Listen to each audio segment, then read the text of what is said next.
Hi! Welcome to Richard Kabili YouTube channel, and for today's tutorial, I will be teaching you on how to enable and disable Show Keyboard and Basic Navigation's voice control on iPhone X. But first, kindly subscribe to this channel and don't forget to hit the subscribe button and the bell to notify you for the new updates. And let's start! Using your iPhone X from your home screen, first go to Settings. Then in the Settings, scroll down and find Accessibility and then Top. Then in the Accessibility, scroll down again and go to Physical and Motor section and then tap the Voice Control. Then in this part in the Voice Control, go to this section and then tap the Customize Commands. Then in the Customize Commands, find and tap the Basic Navigation. Then in the Basic Navigation, scroll down and then tap the Show Keyboard.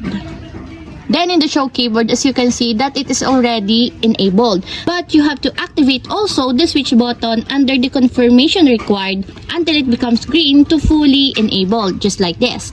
And if you want to disable or turn off, just tap again the switch button.